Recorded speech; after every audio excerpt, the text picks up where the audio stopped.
د پاکستان پر خیبر پښتونخوا په مرکز پیښور ښار د قصخانې په سیمه کې شیعهګانو په یو جومات د جمعې د لمانځه پر مهال ځانمرګي برید شوی دی. دا برید د پیښور ښار د قصخانې د رسالدار په کوڅه کې شوی دی. د پیښور د لیډرینګ روغتون ویاند عاصم خان خبري رسنیو ته ویلي دي چې د دې برید په نتیجه کې د مړو شمیره 56 تنو ته رسیدلې ده. هغه ویلي دي چې د ټاپیانو نه هم د بعضو روغتیايي حالت ښه نه دی. د ویاند په وینا د دې پیښې د قربانیانو او ټاپیانو دقیقه شمیره تر اوسه پورې معلومه نه ده. د بل پلوه د CNN انټرنیشنل تلویزیون د پاکستانی مقاوماتو له قوله ویلي دي چې په دې پیښه کې 196 تنه ټپیان شوي دي.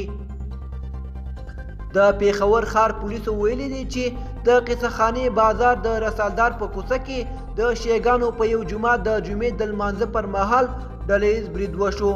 د پولیسو په وینا 2 تنو برید کوونکو چې غوښتل یې جومات ته داخل شي لومړی پر پولیسو ډزې وکړې چې په نتیجه کې 1 تن پولیس مړ او بل ټپي شو.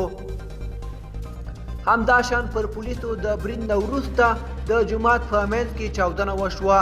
د خیبر پښتونخوا ایالت د وزیر علي مرستیال خبري رسنیو ته ویلي دي چې ترهګرو برید کوونکو چې جومات ته د ننوتلو هڅه کوله لومړی د پولیسو سره نښته کړې او وروسته 1 تن ترهګر جومات ته ننوتی او چاودنه یې کړې ده. د پیښې نه وروسته په لسګونو امبولانسونو پولیسو او د ژغورنې ډلې سیمې ته رسېدلي او ټپیان یې روغتونونو ته انتقال کړي دي. د سیمې نه د ترلاسه شویو معلوماتو له مخې په دې جومات کې د 500 نه تر 600 تنو پورې لمونځ کوونکي د جمعې د لمانځه لپاره راټول شوي وو. ویل کېږي برید کوونکو لومړی پر لمونځ کوونکو ډزې کړي او وروسته یې ځان پورې تړلي چاودېدونکو توکو ته چاودنه ورکړې ده.